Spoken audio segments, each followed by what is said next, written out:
What is up, everybody? A happy Wednesday to you all. Thanks for coming and joining my ownership podcast, or Against the Grain podcast. It is the third edition of such, and also the third and final from the series of the Awesemo Golf podcast.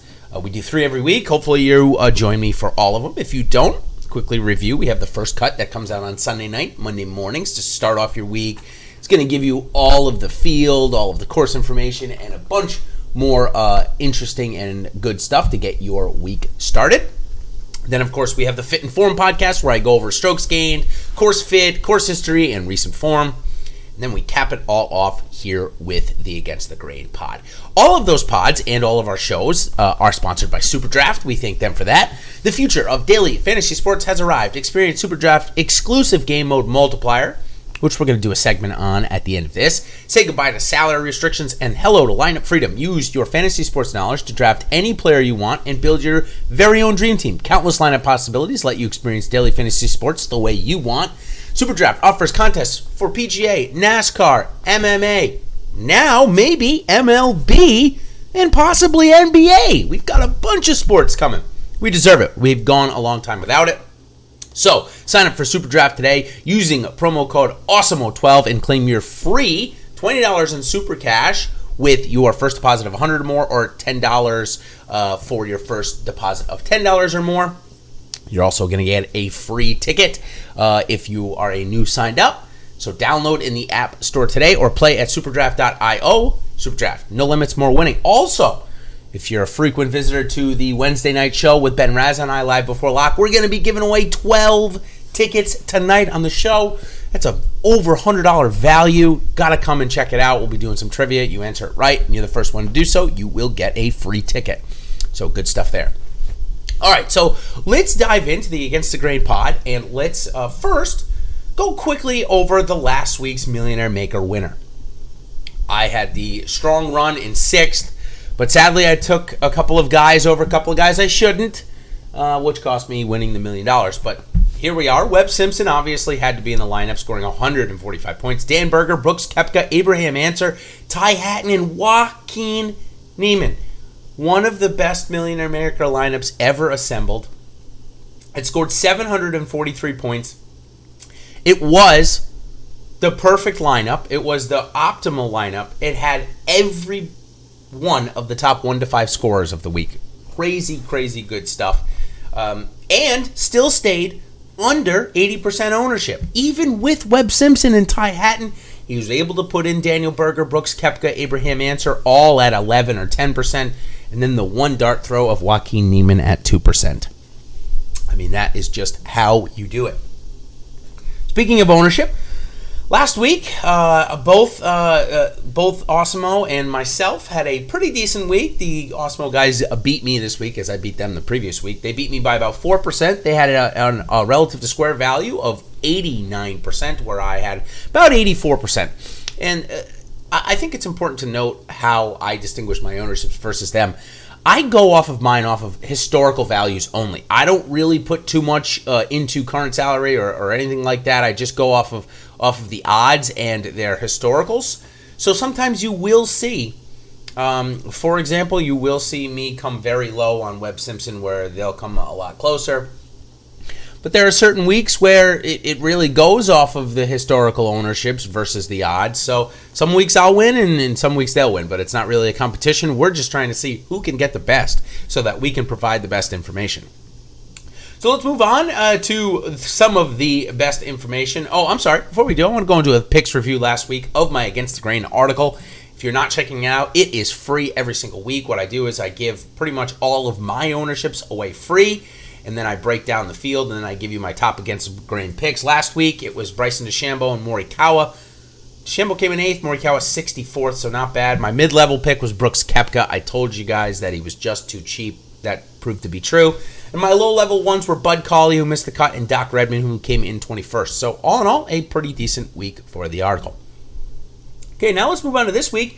We're going to take the top 10 projected highest-owned golfers from Awesemo. This week, it's Justin Thomas, who is $400 cheaper than Rory McIlroy, $200 cheaper than DeChambeau, some good form coming in. Justin Thomas, almost 20% owned. Joaquin Niemann, goes from 2% owned to possibly 20% owned or close to it. Jon Rahm had a nice bounce back week. He'll come in right around 17%, as will Sungjae Im, as golfers will try and overlook that miscut and have a bounce back week here. Webb Simpson had something similar. Rory McIlroy, 17%, pretty standard for him. Abraham Ancer finally getting the nice jump. He's up at 16%. Victor Hovland, who had a great week last week, also in at 16%, as well as Bryson DeChambeau and Dustin Johnson, while Patrick Reed, golfers do not want to quit him, it seems, coming in at 14%. So there's the top 10. It is updated again today, so go ahead and be sure to check that out. And of course, if you're not already an Awesemo Plus member, that would get you all of these ownership projections and would like to become one, I've got a perfect opportunity for you. Check out the pinned tweet on Awesemo_com Twitter handle for a chance to win an Awesemo Plus monthly pass. This gives you access to all of our premium content, tools, and projections on Awesemo.com for 30 days.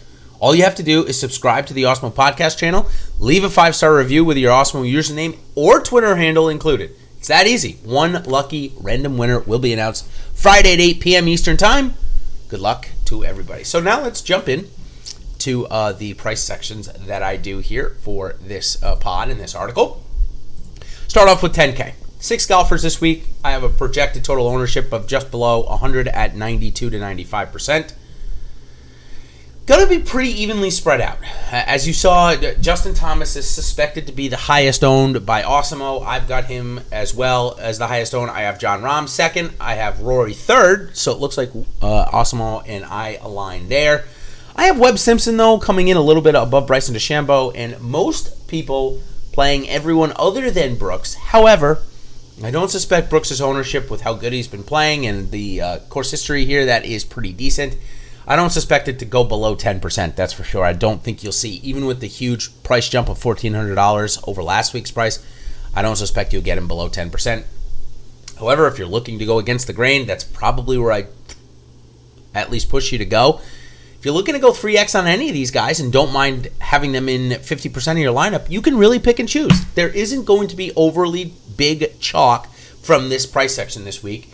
And in fact, there shouldn't be any big chalk in the next section, the 9 to 8K section. This one we got, looks like I think 16 golfers this week, maybe 15 or 16. I think it's 15. Total ownership of just shy of 200%, somewhere around 190. It's going to be led by Justin Rose. Again, I don't suspect he'll get to 20% this week, though. He has been playing much better, and I suspect gamers will head to him. Dustin Johnson and Abraham Ancer, as well as Sungjae Im. So those are the top 4. Pretty much in line with what the Awesemo guys have projected. Rose, Johnson, Ancer, Im. All around 15%, maybe 20%. But as you see, like last week, we had Webb Simpson that was going to be clearly 20% owned and ended up being 27% owned. We had Matt Kuchar, who was clearly going to be 15 to 20, ended up above 20. So what I'm trying to tell you here is I don't think that's going to happen this week. We've got Colin Morikawa having finally a blemish on his card, but not a miscut. 64th last week, but I suspect gamers may try and fade that at 13%. Then you've got the interesting case of Paul Casey and Patrick Cantlay playing their first week. We saw both ends of the spectrum last week with 2 stars, Hatton and Matsuyama. Hatton coming in tied third, obviously, and Matsuyama missing the cut. So it'll be interesting to see what gamers do with those guys. Hatton was 20% owned, and Matsuyama was 15% owned last week. I suspect because of the Matsuyama missed cut, Patrick Cantlay may go closer to 10% owned, and Casey may go closer to 20% owned. Strictly due to the salary. Matsuyama was about $9,500 last week. Hatton was $8,000. So we've got similar with Cantlay being $9,800 and Casey being $8,900. Sergio Garcia continued his hot ball striking. He's going to come in around 15%. Bubba Watson's great course history and very good round on Sunday, also coming in around 15%. As well as Gary Woodland, who has played okay the first 2 weeks, but struggled a little bit off the tee last week. That's going to leave us Xander Schauffele, who I think could end up being a really good against the grain play this week, with Patrick Cantlay getting a lot of attention because it's his first start back. Plus, you've got the 6 guys above 10K that's going to soak up a bunch of ownership there. And then you got people that will likely want to go down to Justin Rose, which is $400 cheaper, or Dustin Johnson for that matter, over Xander Schauffele. So I do think Xander Schauffele in a little bit cheaper than last week and should certainly be relatively low owned. So I like that play. Finishing off the golfers here, Patrick Reed.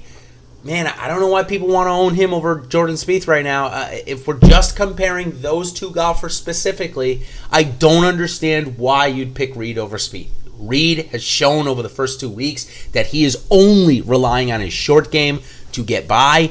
He almost missed the cut at Colonial. Now, I know he came in 7th, but he almost missed the cut. He had to rally on his last 6 holes just to make it and had a good weekend putting. But his swing doesn't look like it's in form, and it looks like Spieth's swing is coming around a little bit. Now, granted, Spieth obviously relies on his putting and chipping, as does Reed. But if we're comparing just those two, I can't believe that Reed is double the ownership.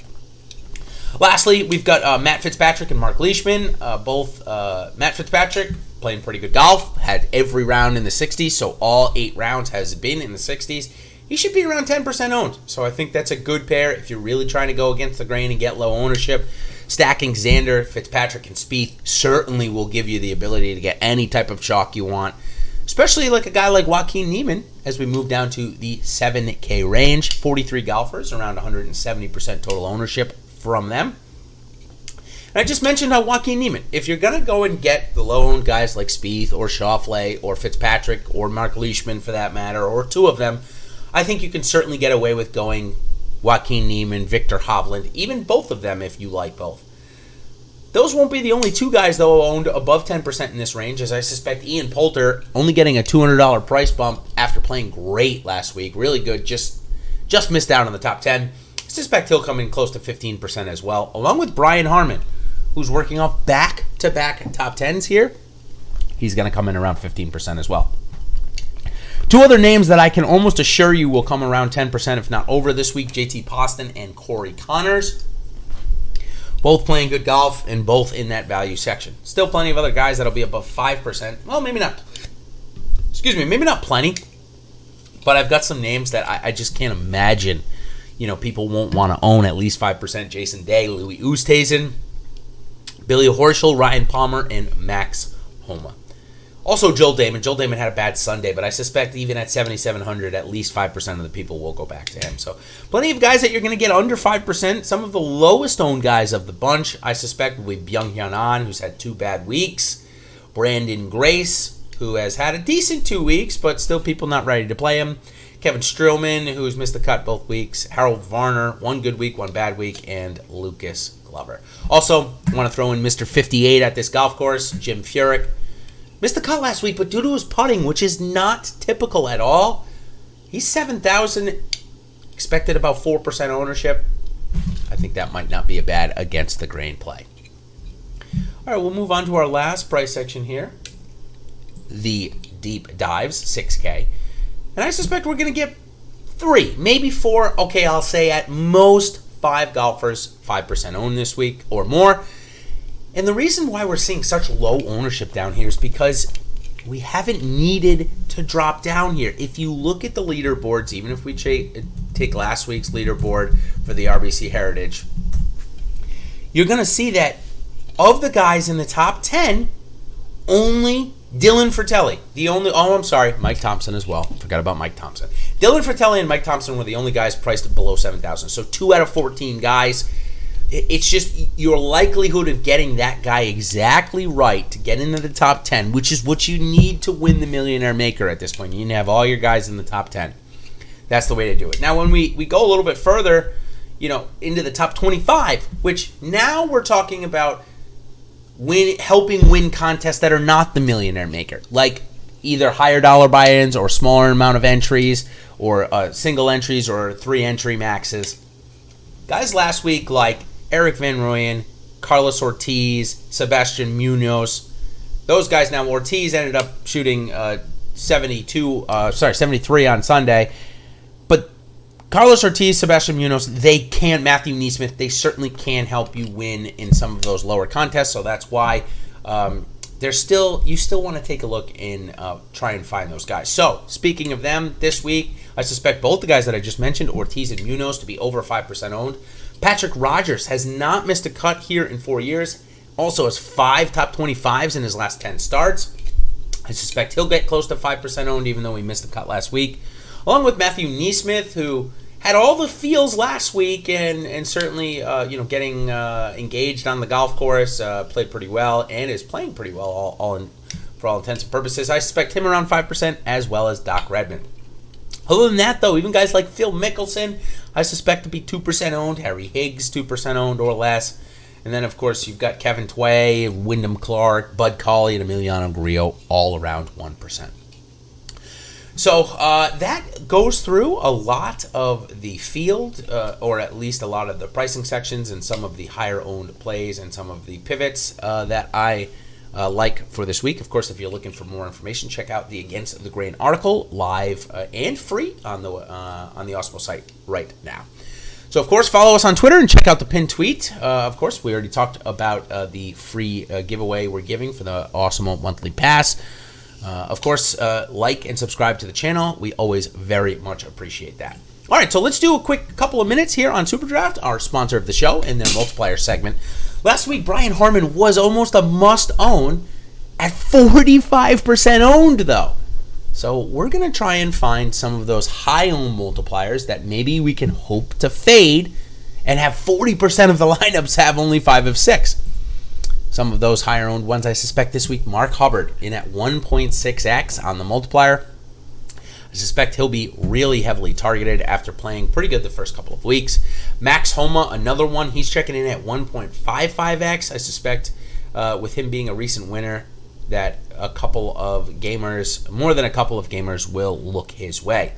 If you're looking for some low-owned multipliers, maybe Johnny Vegas has not made enough of an impression on people. He's at 1.6x. And then, of course, we got some of the rookies, or some of the sponsor exemptions, whatever you want to call them. Satiq Theegala, William Gordon, and Peter Quest, they are all right around. Peter Quest is 1.65, Theegala is 1.6, and William Gordon also 1.5. So I suspect those guys will be really low owned as the people that turn over to SuperDraft. I don't suspect they'll know these guys quite yet. Sure, some of them will have them. There's, almost 2,000 entries here. Do I suspect 10 of them will have it? Yeah, probably. I mean, what's that, 0.5%? Something like that. I think there's an opportunity if you want to play those guys to play them there because you know that you're getting a good multiplier on them. So for more multiplier information or for more SuperDraft talk, as well as DraftKings Millionaire Maker and FanDuel and all the rest, including betting, come join the Live Before Lock show tonight with Ben Raz and I, 8:30 p.m. Eastern Standard Time. We have a lot of fun with that show. It's the last show in the industry and kind of the summary of everything that's happened in the 3 previous days. We're going to bring up some useful information, all of the withdrawals due to COVID, all of that kind of stuff. So until then, everybody, thanks for coming around for the Against the Grain pod. Hope you enjoyed it. And until next time, everybody, we'll see you on the other side. Cheers.